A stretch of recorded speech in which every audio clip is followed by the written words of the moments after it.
Diba? Kasama ako sa sindikatong ito. Diba?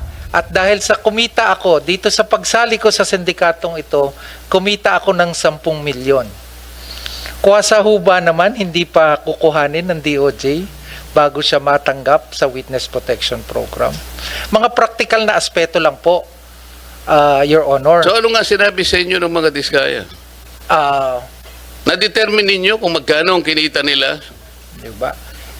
Kaya po, Your Honor... Nakuha nyo na ba? Did they admit to you na sila ay nangulimbat ng ganito karaming pera? I have to explain myself. Yapo. Hindi ko dinidepensa ng mga taong yon. Opo. Ginawa ko lamang yon doon sa nalalaman ko na ma-identify natin ang pinaka-mastermind dito. Yun lang, wala nang iba. Naku mga ka-reaction, ito pong Committee on Finance Subcommittee A, ginawa pong Blue Ribbon Committee ni Senator Marcoleta. Ito mga ka-reaction ha, malupit po ito si Senator Marcoleta, ang ating future Vice President. Granting the requisites categorically provided by law, hindi talaga makakapaprocess. Yun. So pinipili nyo yung gusto nyo i-process. Paano natin? Sila lamang ang nakapag-identify initially ng 17 congressmen. At doon sa kanilang mga testimony, lumalabas na rin ang pangalan ni Saldico and Martin Romualdez. Yun. Ngayon, kung ayaw ninyong bigyan sila ng protection under that law, kaya siguro umayaw na sila sa ICI. Yun. So what is their status now with the DOJ? Are you insisting that they restitute? How much? How do you compute it? If I may, Your Honor. Oh, yes. If I may, Your Honor, to be consistent, the Department of Justice... No, you are not consistent from the beginning. Huwag ko sasabihin yung to be consistent. Okay. There is no consistency here. Sige. Magkano ang gusto nyong restitute nila in the first place? Okay. Wala pa po sa estado na ganon. So mga tweet, hindi mapoprocess talaga yan. Pinoproseso po namin, Your Honor, yung kanyang application. How can you process the application, Mr. Chair, if you are providing another requisite which is not even written in the law? You are imagining something that is not within the law. Yun. You are Department of Justice. Injustice. Ito yung sinasabi ko sa inyo. You're supposed to be the chief. Yun. Pwede ho bang magdagdag, Your Honor? Halimbawa po, sa pagitan po ng pagpapalitan ng statement mula sa witness, sinabi... Nako mga ka-reaction. wala pong kalakas-lakas o kalatoy-latoy ang mga ipinadala ng DOJ, mga tuta po, mga tauhan ni Remulla, binalasa, ginisa, binaligtad dito sa Committee of Finance na ginawang Blue Ribbon, mga ka-reaction. The now famous statement, sometimes you have to bend the law to please our people. You're familiar with that? Not so familiar with that, Your Honor. Nako po, OIC ng DOJ, hindi familiar dun sa bending the law? Hindi ka familiar, sir? Hindi ka familiar? Sure ka hindi ka familiar? Yan po mga ka-reaction ang tinatawag nating DOJ ni Remulla. Hindi raw siya pamilyar doon sa katarantaduan. Sir, ito, panoorin mo sir, intro ko to araw-araw. Ha? Pakisan nyo nga itong video na ito kay OIC Secretary Frederick Vida para hindi na siya pabida-bida. Ito sir, Vida, ito, panoorin mo. Wala ho tayong pakialam sa batas na sometimes you have to bend the law to be able to please the people. Mas mataas po ang taong bayan sa batas. Am I right, Secretary Remulla? Yes, sir. Mr. Chairman. Thank you, Mr. Chair. Magtanako ang mga Marcos! Walang hiyayan! Tarantado ka, Marcos! Ukininam, Marcos! Tarantado ka! Ukininam! Tarantado ka, Marcos! Ukininam! Walang hiya ka! Sinungaling ka! Akala ko ikaw ang pag-asa ng bayan. Ikaw palang papatay sa bayan. Mahilig ka sa burat. Sorry. Kayo bang mga military pati police, would you still continue to support a drug addict? Alam ninyo kung mana, pero tanungin mo lang yung Presidential Security Command. Puro military man yan. You did not go far. Yung mga tao ninyo sa military. Hanggang kailan kayo magsuporta ng drug addict na presidente?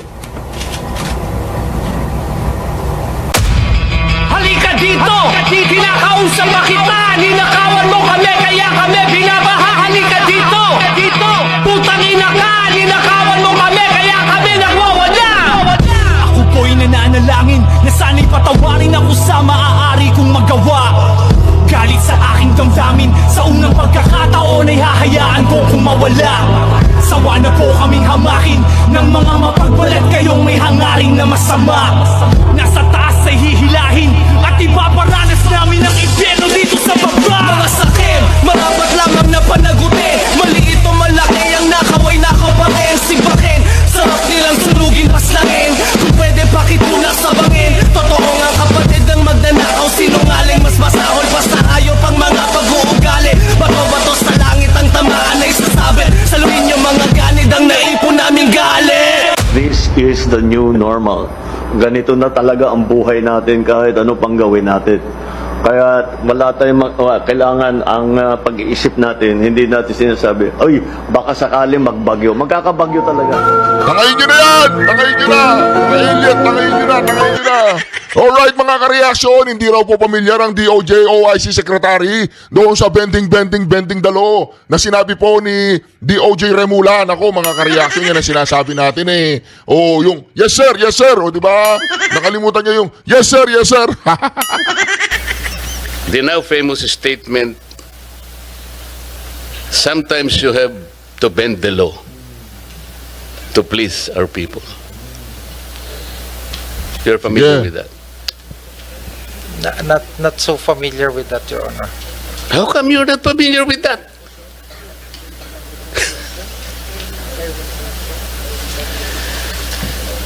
May I refresh your memory? Yes, thank you, Your Honor. We were talking about, this issue of restitution and blah, blah, blah.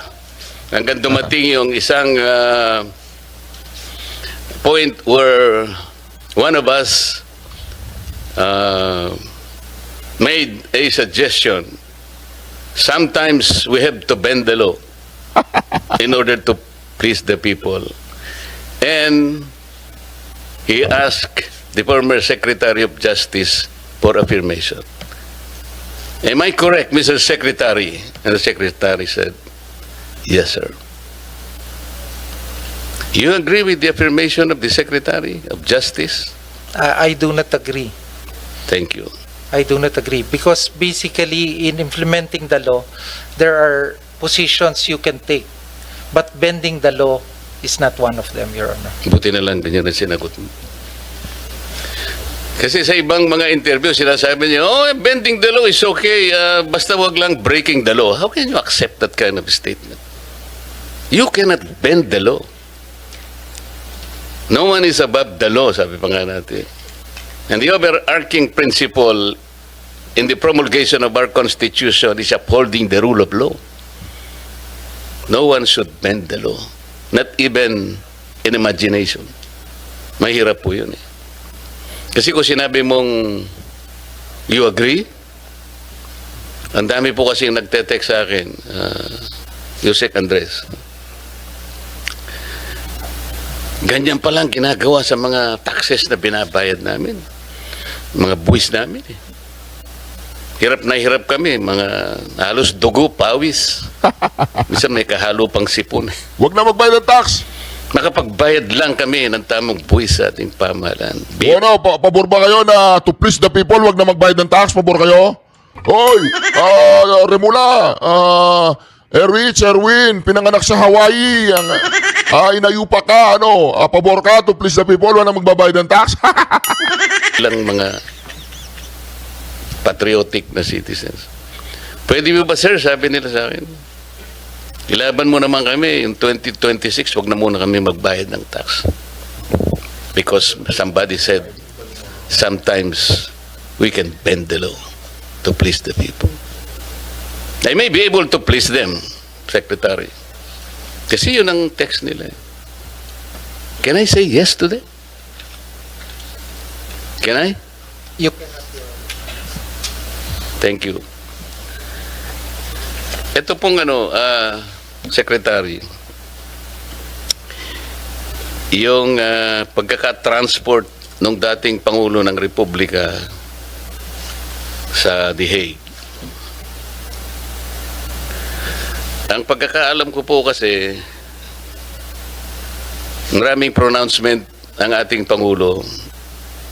Yung iba na-memorize ko pa nga po eh. We will not assist the ICC in any way, in any form. From now on, I ask my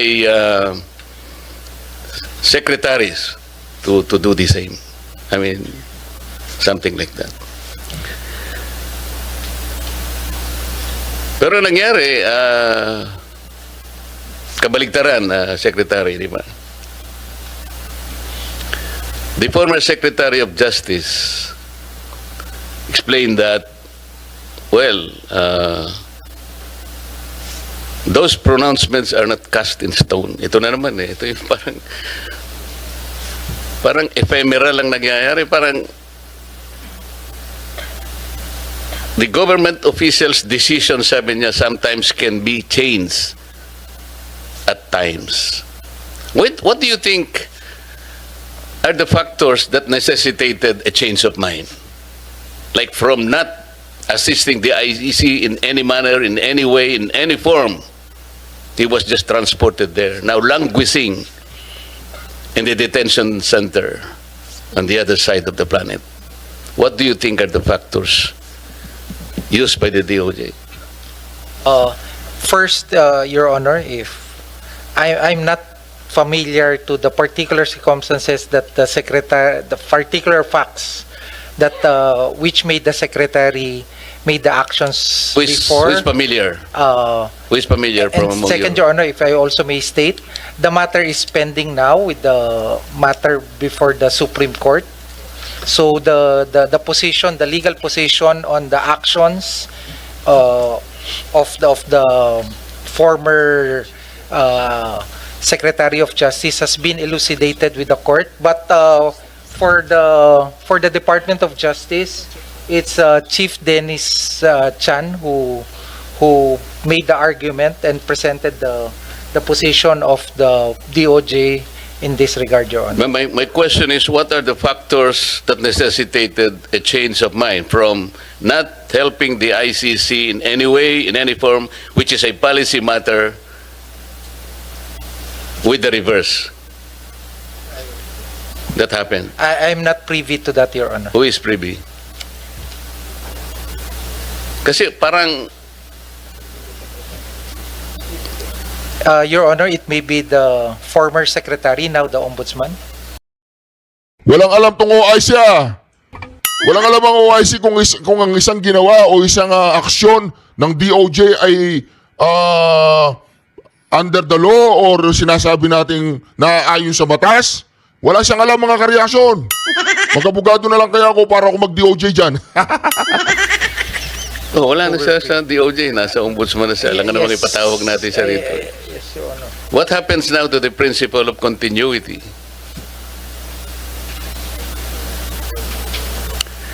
Well, people might say and suspect that, even policy matters can be changed by mere whims or caprices, which are not probably based on sound legal basis. You are familiar with Republic Act 9851. This is our Philippine Act on crimes against international humanitarian law, genocide, and other crimes against humanity. Not so familiar with that. 9851, Your Honor. Kasi, Secretary, under that law, ang jurisdiction po ng mga tao na nagkasala under this law, under Section 17 of that law, the state shall exercise jurisdiction over persons, whether military or civilian, suspected or accused of a crime defined and penalized under the Act, regardless of where the crime is committed, provided any of the following conditions is met. The accused is a Filipino citizen. The accused, regardless of citizenship or residence, is present in the Philippines, or the accused has committed the said crime against a Filipino citizen. So if these are the assumptions in the law, ang Pilipinas ay may jurisdiction. And under Section 18, the Philippine courts, prosecution, and investigators, the regional trial courts of the Philippines, shall have original and exclusive jurisdiction over the crimes punishable under this Act. Ngayon po, if we consider the applicability of this law, bakit po na-transport yung dating Pangulo natin at hindi natin nilitis sa sarili po nating jurisdiction? If with permission of the Honorable, may I refer to the Chief Dennis Chan?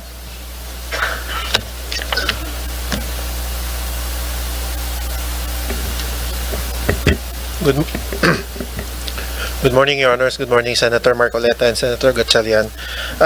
You are correct, Your Honor, that Section 17 on jurisdiction provides for the state exercising jurisdiction over persons suspected or accused of committing a crime penalized under RA 9851.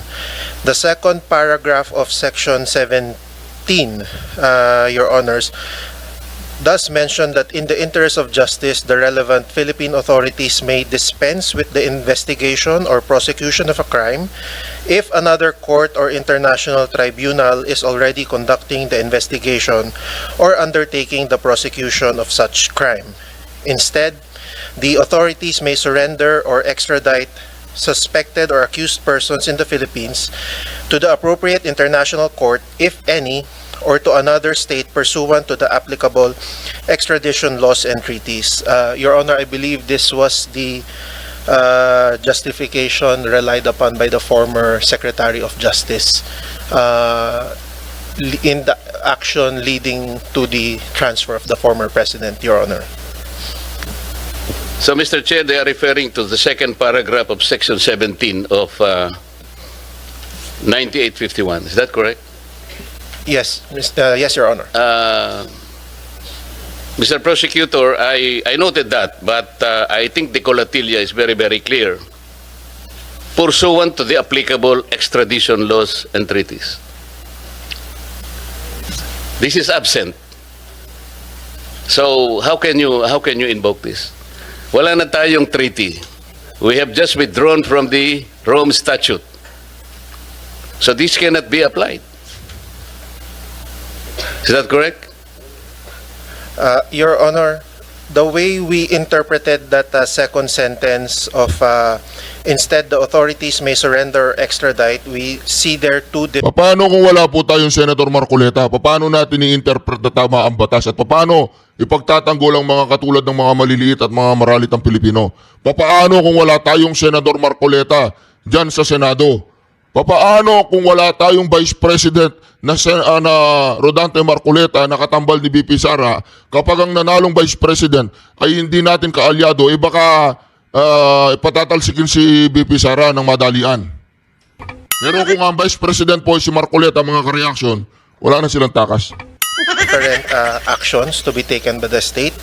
It's either to surrender or to extradite, and then if it is to extradite, then it must be pursuant to an applicable extradition law or treaty.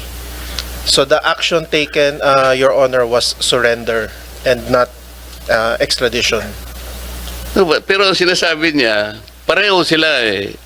Yung dalawang conditions na yun will be cut under this pursuant to the applicable extradition laws and treaties. Wala tayong extradition law, wala na tayong treaty because we just withdrawn from the Rome Statute. Hindi mo pwedeng gamitin ito. Kaya dapat yung mag-a-apply is 9851. This is our own law. Okay lang naman dito eh. can we not prosecute the former president kung talagang meron siyang kasalanan? Our National Prosecution Service, the judiciary, I think, is or are operating, and they're willing, they're competent enough to prosecute, adjudicate, and proceed with the trial. Hindi ba? Your Honor, with all apologies, I am not able to answer the question as to whether we can prosecute. I am just merely stating that the action of the former Secretary of Justice in for the transfer of the former president to the ICC was premised on Section 17, RA 9851, under the second paragraph. Yes, but what I'm saying is you cannot use this one because of the absence of an extradition law and treaty. That is the point here. And Your Honor, that is the subject matter or among one of the issues that we raised in the, or that is being discussed in the Supreme Court petitions that were filed. Pero nangyari na kasi, dinala nyo na siya doon eh, under the false claim na pwede nyo gawin because of this. But you did not complete the whole statement. Kung kinonsider nyo yung pursuant to the applicable extradition laws and treaties, hindi dapat nangyari yun eh. So ngayon, kung halimbawa nag-argue kayo sa Supreme Court, nangyari na yun, ando na yung mama, di ba? Your Honor, if I may also explain, I have no knowledge or participation whatsoever in the events. That Hindi, okay naman yun. Kaya tinuro ka kasi ni... Yes, Your Honor, to explain the legal justification or premise on which Yeah, but the legal justification is wrong. we submit, Your Honor, although that is already pending before the Supreme Court, Your Honor. Thank you. You're welcome, Your Honor. Chair, salamat po. Thank you, Senator Marcoleta, for those interventions. Secretary, babalik lang ako doon sa yung tanong kong the roles between ICI. Meron bang duplication between ICI and DOJ? Both are fact-finding, both are case building. Meron bang duplication, and how do we differentiate the two roles or the two bodies? May PG Dong would answer. Good morning, Mr. Chair. There would be no duplication, sir, because in the investigations which are conducted by the Department of Justice, with the assistance of the NBI, during the meetings that we have, members of or representatives from the ICI are also present, and we supply them and we furnish them copies of whatever the results are of the investigation. Nagtangka po siya na mag-file ng charge.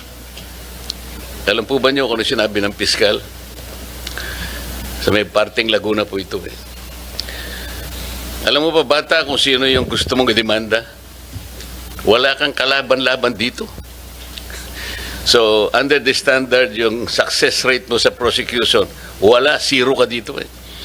So, umuwi yung tao, hindi lamang malungkot na malungkot, kundi prostrated siya. So, ito pong mga ganito yung lumilitaw. Maring tama rin po kayo na mayroong nangyayari na mga bagay na kinatutuwa ng ilan. Pero mayroon din pong downside kasi. Ang sinasabi natin, wag na yung masyadong highly technical na pag-uusap. Ilang ma-feel sana ng tao na kasi po, kung hindi naman siya pumupunta sa Bureau of Corrections, paano niya malalaman gaano karami po yung nakukorek natin o ganito. Anyway, kaya ko po tinatanong ito, importante lang na ma-relate po yung Department of Justice sa ordinary na buhay po ng ating mga mamamayan. Yun lang naman po yung kasi po, kagaya po nung sinabi ni ASEC Jermar kanina, ang DOJ ay talaga namang siya yung ating principal law agency sang-ayon sa ating Administrative Code of 1987. Di ba, ma'am, sinabi mo kanina? Siya napaka-importante po ng role na ginagampanan po ng DOJ. Earlier po, in our work in the Senate, more particularly the Blue Ribbon Committee, this representation as the erstwhile chairman of the Blue Ribbon Committee tried his best to get to the bottom of the investigation. We're talking about the flood control anomalous projects. Ang sabi pa nga namin noon, sisisirin po namin yung baha na yan para makita natin ang mastermind. Napakahirap po ng objective na sinet ng inyong lingkod kasi ayoko naman ng na-pinpoint lang natin. Sabi ko nga, puro sap-sap lang o maliliit na isda. Dapat yung matarget natin, yung pinakamalaking isda. Kasi siya yung nanggulo ng sistema kung bakit nangyari sa atin ito.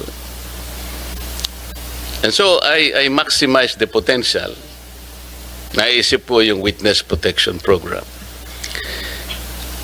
Dahil sa hirap po ng pagpipinpoint ng utak talaga niyan, mangangailangan ka. So I floated the idea doon sa 15 contractors initially invited in the hearing. Ang sabi ko sa kanila, well, ano po ito, napakahirap po ng inyong kinasasadlakan ngayon sa investigasyon ito. Unang-una, yung offense po na ating pinag-uusapan is a major offense. Plunder nga po ang mangyayari rito. At least marami pang iba.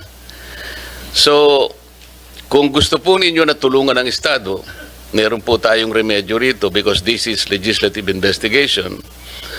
And under the Witness Protection Program, Section 4, sinasabi niya, kung gusto po ninyong tulungan ng Estado, mahirap po ang gagawin nyo, ngunit may nakalaan pong protection and benefit provided by law.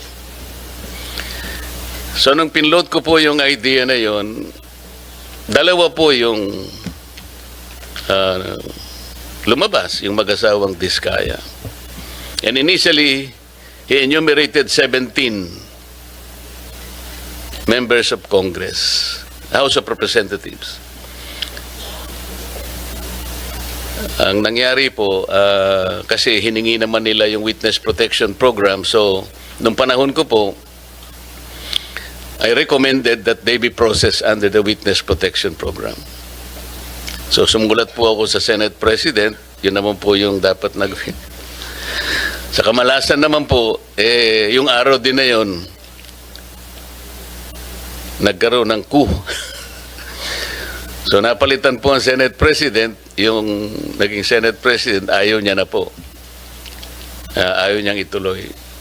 At dahil nga po, merong sinabi yung former Secretary of Justice, we cannot process them until and unless they return yung kanilang mga ninakaw, blah, blah, blah.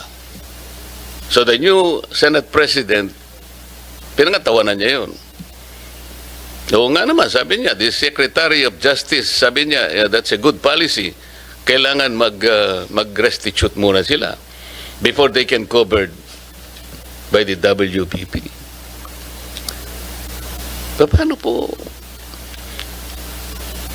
How can we begin to even pretend that we know what to do and to help the state prosecute? Kung sasabihin na kahit nawala po sa batas, ipipilit halimbawa ng inyong dating secretary na kailangan mag-restitute muna. I told him it is not a requirement under the law. But he insisted in saying, well, yeah, it's not in the law, but we can always agree on something like a good policy for the state. Do you agree with him? I agree with the position of Secretary Boying Remulla, now the Ombudsman. Basically, it being one of the conditions. When we look at this, Your Honor, no, we're looking at on the ultimate objective. Paano yung Estado mananalo at mapapanagot itong mga to. Wala pa pong tapos sa pagpoproseso ng mga nakasalang na nag-a-apply po ng Witness Protection Program. Kasi kaakibat po sa pag-aaral na to, kasama rin po yung under the Witness Protection Program, kasama rin po sa pag-aaral ng atin pong prosecution team na yung paano kung pwede ba under Rule 119 naman pagpasok po. Marami pong iba't ibang binabalangkas at pinag-aaralan, Your Honor, at itong mga bagay na to pwede pa pong makapagdagdag. Ipapasa ko ho kay Chief Dong at ito po ay aming masusing pinag-aralan at ilalahad niyo po yung iba pa pong mga prosesong tinitimbang. Wala pa pong sarado, Senator. Lahat po ay tinitimbang pa. If with the permission of the Senator, Hindi, ang ibig kong sabihin, Opo. kung ipipilit na merong restitution kahit wala sa batas, so how can you process the application, for example, of the applicant? Kasi, kapag tinignan mo yung, I think the applicable section is section 10. Basahin mo yun, wala namang restitution. So, kung ipipilit natin that somebody should first restitute, doon pa lamang sa title ng batas, Secretary, it is all for the benefit, interest, and protection of the witness. To burden him or her with additional requirement which is not in the law. Hindi ko ba intindihan? How can you agree with that? Your Honor, ang tinitingnan po dito ay yung pangkalahatan. No, I'm talking about Opo. the WPP. Opo. What pangkalahatan ang sinasabi ninyo? Ang kailangan po kasi sa dulo nito, manalo po yung Estado laban po. Kaya nga, but before you do that, Opo. you have to proceed with the process. Yes, opo. So, paano siya mapaprocess? Kung ipipilit po na mag-restitute muna, for example, ano i-restitute niya? How much? Sino magkukompute? How can it be done? Sino ang magsasabi na ganito ang dapat niyang i-restitute? Meron na bang ano? Meron na bang pronouncement? We are in the process of asking their help to identify yung mastermind. Opo. It cannot be done easily. Kaya nga natin ginamit ang batas na to help the state. Ngayon, kung kayo po pala ay mag-prescribe ng isa pang requirement which is not in the law, I cannot believe this. Ito yung dilemma namin eh. Kaya nung pinipilit niya, and ako po nagtataka kung bakit kayo rin nag-agree kayo. So ano po talaga kayo po yung ano eh. Ang DOJ is the principal law agency. If the principal law agency of this government will not even understand the basic requirements of the law, para lamang magkaroon ng nag-a-apply pa lang yung tao po eh. Imagine, hindi man natin masasabi kung ultimately magko-qualify siya eh. Or even if he qualifies as a state witness, kung hindi niya naman nagagampanan ang tungkulin niya under the program, pwede mo rin siyang alisin eh. So, the point, Mr. Chair, is they cannot even begin to be processed under the law. Kasi naglalagay po kayo ng requirement which has not been included by law. Sino yung mag-explain ulit? Sabi? May I be educated on that? Yes, Mr. Chairman. I just wanted to make an attempt to reconcile the debate on this matter. There's actually no inconsistency. First, it is correct that under Section 10, the law provides for the qualifications for a person to be qualified as a state witness. Nandun po yung materiality at absolute necessity ng testimony ng tao, at corroborated po to on its material points by other witnesses, and that he is not the most guilty. Okay. Now, under Section 5, which refers to the memorandum of agreement that has to be executed between the DOJ and the potential state witness, nakalagay din po dyan yung necessary matters that should bind the agreement dito po sa Witness Protection Program. And under Section 5, letter D, nakalagay din po dyan kung ano po yung legal obligations and civil judgments or civil aspect of the case against him. Ang ibig lang pong sabihin niyan, kakausapin naman po siya, maari pong i-process yung application niya, but under the first statement under Section 5, What specific provision under that law, Section- under that provision? Section 5 po says Ano nga, that basahin mo. before a person is provided protection under this act, he shall first execute a memorandum of agreement Okay. which shall set forth his responsibilities, including the following. Oh, ano So nga? kasama po dun sa mga Ano nga, obligations. ano nga? Ito po, to comply with legal obligations and civil judgments. So doon sa civil judgments po, this refers po to the civil obligation pertaining to the May crime. civil judgment. No. We are saying Ito yung na-shut up eh. Ito yung na-shut up. Sinyat up ito ni, ni Ombudsman Martires. Di ba? Na-shut up to eh. legal obligations. Ang basis po ng legal obligations The basis of legal obligation is the law itself. is the law itself, Oh, which walang includes, nakalagay na restitution. Bakit mo ikokot yung which includes memorandum? po other provisions of law, including the civil code on unjust enrichment. Kasama po yan. Every law should be read consistent and harmoniously Paano mo nga with other i-apply provisions yun, of the even law. the civil code? How can you apply? Paano, ano yung i-restitute niya? Alam mo, magkakatalo lang tayo rito eh. Hindi ho. The DOJ Let me is in a position to even calculate how much the applicant should restitute before he can be processed under the application. I'm making a distinction po between process and enjoying the benefits under this act. So, ipoprocess na po yan dahil matagal po naman ang paraan para malaman at matuntun ang lahat ng civil wala obligation. Wala pa nga pong statement whether or not meron nga sila. Wala pa tayo eh. Kailangan po natin makuha ang mga statement ng mga potential witnesses.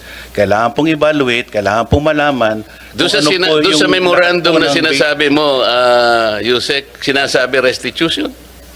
Opo, kasama po. Sinasabi dyan? Hindi, ang word po dito ay civil and legal obligations. Understood po na ang legal obligations has many sources. Saan ang Kasama gagaling po- ang obligation? The law does not provide restitution in the first place. That is very simple. Legal obligation po has a Huwag specific kayong definition. mag-imagine ng argument, Yusek. Magtatagal lang tayo rito. This is very simple enough. Apo. Anyway, ang sinasabi ko lang Kapag po, ka ba hindi provided ng batas, magiging reasonabling obligation under the provision you're quoting?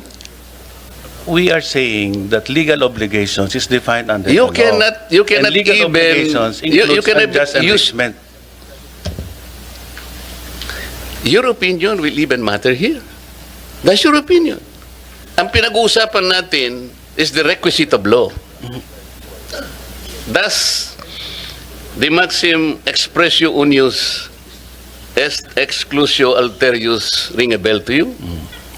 Alam po natin yun. Ang O anong sinasabi ibig ko po, sabihin nun? ang what is expressed excluded is not included. Kaya nga. You So- are including an opinion which was not expressly enumerated under Section 10. Nako, tinuruan po. Tinuruan po ni Senator Marcoleta itong si shut up. Sinyat up ito ni Ombudsman Martires, di ba? Tinuruan niya, hindi, ano yan, libre yan. Free seminar yan, nasa Senado ka, free seminar, ganon. Libreng seminar, nasa Senado ka. Of the law. Hindi. We submit, Your Honor, that a witness can be processed under this program, but he cannot receive any of the benefits as stated in Section 5 unless the matter referring to legal obligations is reduced into writing in a memorandum. So, Bumabana na naman itong si Jesse Andres, no? Bumabana na naman, hindi siyang ginawang OIC. Hindi siyang ginawang OIC ng DOJ. Mr. po ang Chair, posisyon namin. the opinion of the USEC is trying to supplant the very clear and categorical provision of law. We submit, Your Honor, with just reading the text of Section 5.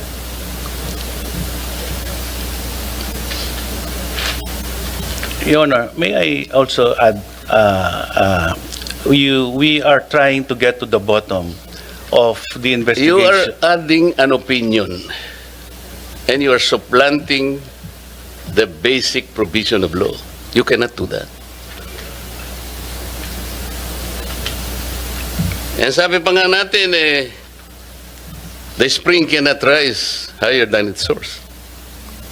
Tama? Opo.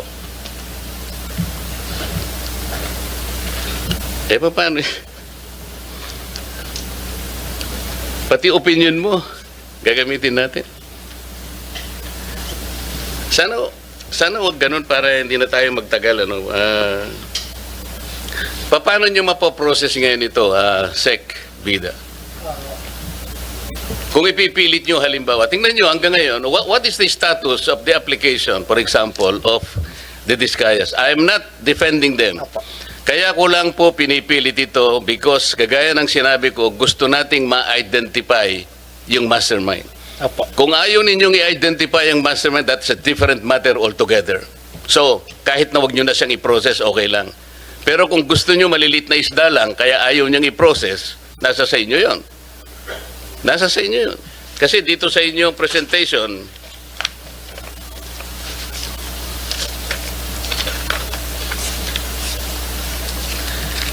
yung office ng secretary, yung law enforcement program ninyo, yung percentage of successful prosecution, meaning conviction vis-a-vis acquittal, is 90.14%. Pero yung percentage of successful prosecution in cases with witnesses covered by the program, it's 95.3%. And then the third, percentage of successful prosecution in relevant cases handled by the DOJ prosecutors, 80.5%. So dito mas mataas talaga yung success if you will use the WPP. Hindi nga ako, nagtataka nga ako kung bakit averse kayo dun sa pag-process dun sa... Samantalang wala namang nilalagay na restitution, ipipilit nyo para lang hindi sila makover ng program. So ano mangyayari sa batas natin? You will insist on an opinion supplanting the requisites categorically provided by law. Hindi talaga makakapaprocess. So pinipili nyo yung gusto nyo i-process. Paano natin, sila lamang ang nakapag-identify initially ng 17 congressmen. At doon sa kanilang mga testimony, lumalabas na rin ang pangalan ni Saldico and Martin Romualdez. Ngayon, kung ayaw ninyong bigyan sila ng protection under that law, kaya siguro umayaw na sila sa ICI. So what is their status now with the DOJ? Are you insisting that they restitute? How much? How do you compute it? If I may, Your Honor. Oh, yes. If I may, Your Honor, to be consistent, the Department of Justice... No, you are not consistent from the beginning. Huwag mo sasabihin yung to be consistent. Okay. There is no consistency here. Sige. Magkano ang gusto nyong restitute nila in the first place? Okay. Wala pa po sa estado na ganon. So mga tweet, hindi mapoprocess talaga yan. Pinoproseso po namin, Your Honor, yung kanyang application. How can you process the application, Mr. Chair, if you are providing another requisite which is not even written in the law? You are imagining something that is not within the law. You are Department of Justice. Ito yung sinasabi ko sa inyo. You're supposed to be the chief. Pwede ho bang magdagdag, Your Honor? Halimbawa po, sa pagitan po ng pagpapalitan ng statement mula sa witness, sinabi ng isang witness, 'di ba? Kasama ako sa sindikatong ito.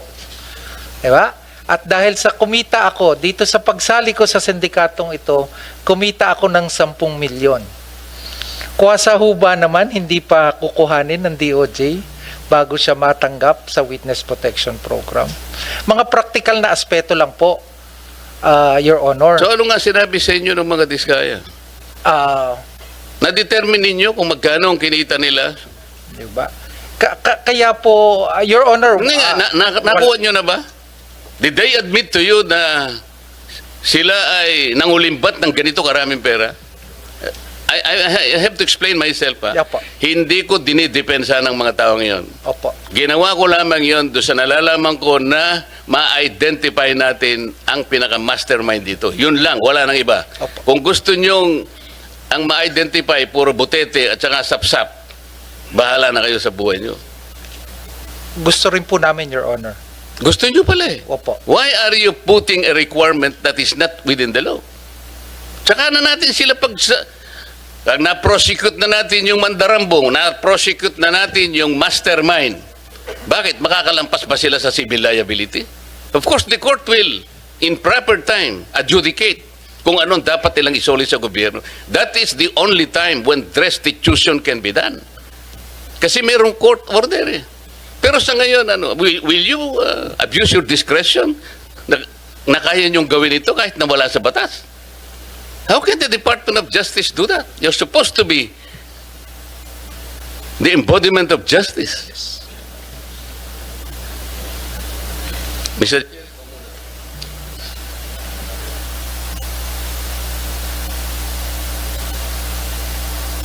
Thank you, Senator Marcoleta, and would like to implore on the Department of Justice to reflect on the exchange between Senator Marcoleta and, of course, the members of the Department of Justice. It's something that the Department of Justice, the department might study carefully,